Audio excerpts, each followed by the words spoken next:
understand. Okay. The word ideology has been largely vulgarized. Yes. Some actually call it ideology. Yeah. But in simple terms, what are we about as the National Unity Platform? We are about servant leadership. We are about basically a new Uganda. Today we are unveiling our poster, and soon we'll be unveiling our manifesto. But we are about a new Uganda run on servant leadership. You know, our 5 core values, our 5 core targets are: one, the respect of human rights and the rule of law, revamping our education system, revamping our healthcare system, you know, revamping agriculture, national unity and reconciliation, and of course refixing our international affairs. But all this runs for the people. Just like we were saying, people power is our power. It's about the people. It's about servant leadership. It's about elevating the citizens above and then making the leaders true servants that they should be. Wow. Yeah.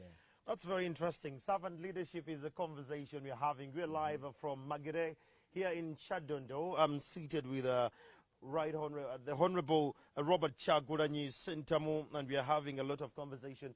The hashtag is Morning at NTV. In a bit, I'll be sampling your questions. There are quite lots of questions on the online from around the globe. The diaspora team has a lot of questions they are posting. I'll get to that a little later. Now, Honorable KYAGULANYI, the KYAGULANYI journey to State House. Yeah. Well, now that the court battle has been declared, the nomination is imminent. What does KYAGULANYI plan for Ugandans beyond the change song? Because you're saying we need the change, but we need to know what is beyond the change song, and what is your plan? At least we need to hear a snippet of what you plan for the country. I listened to your interview when you were at a radio station in Ginger, and you addressed, they're called the triple A's or the 4 A's. Yes, yeah. But that was a very small ice beat to the bigger question. I need to understand what you have in plan for Ugandans, because people would say, yes, I'm going to go with KYAGULANYI, he wants the change. But what exactly are we talking about the change? Then what's the call to action for the citizens? Thank you very much. I am glad you are asking that question again, and I'm even gladder that you touched the education and the triple A's. I don't know if you were reading the comments on my Twitter that almost convinced me to turn them into the 4 A's. Our education system is what I'll talk about, because we can't have enough time to talk about the entire vision of our new That will be in the manifesto. Exactly. Education. Like Mandela said, education is the most powerful weapon with which you can change the nation and indeed the world. Our education system has to be anchored on the 3 A's. Now I'm thinking of making them 4 A's. And that is the academics, the arts, athletics, and now the 4th A, which came from my friend Kakensa, should be agriculture. Why? We are building a new Uganda, and that new Uganda begins from what we put in the minds of our people. Academics is what we focus on these days, and it's not even enough, and that explains why we import doctors and export house girls and security guards.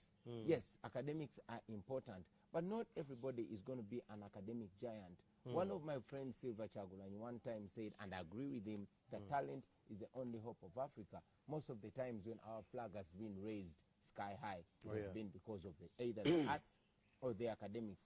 So while in school, we want to give the same emphasis like we give to academics, to the arts. That is the only way we're going to produce more Bobiwines from school, more chameleons, more baby cools, more Eddie Kenzos, more Fidel tires, and others. And these will not only be talented, but they will be trained to manage that talent and also nurture other talents. The athletics, look at Kipsiro, look at Kiprotich, look at Kasimo, look at Cheptegei, you know. And these are people that are self-built. But what if we build that talent, that athletic talent, right from school? And yes, you know, I've already talked about the academics, I've talked about the arts, and I've talked about the athletics. Now, one friend of mine talked about agriculture. Kakensa. Yes, and I really agree with him. You know, our generation, me and you, we grew up hating agriculture, looking at it as a punishment. But how about giving it fashion? How about giving it style? How about giving it a positive vibe? How about raising our children, you know, loving and believing and being innovative in agriculture? After all, we have the most amiable land here in Uganda, you know. True. So we want to use what we have to rise far high. And what's the call to action for the citizens to see all this come to light? To see the opportunity that we have and embrace it. This is not going to fall from the sky. A leader sees the way, goes the way, but most importantly, shows the way. Now, I see that new Uganda, but it's not enough for me to see it. It needs you, Andrew, to see it as well. It needs those young men and women in Kamocha, in Kanoni, in Kaberamaido, in Rukunjiri, in Gulu, to see all that and go in there. We have all it takes. All we need is the leadership, and I am offering that leadership.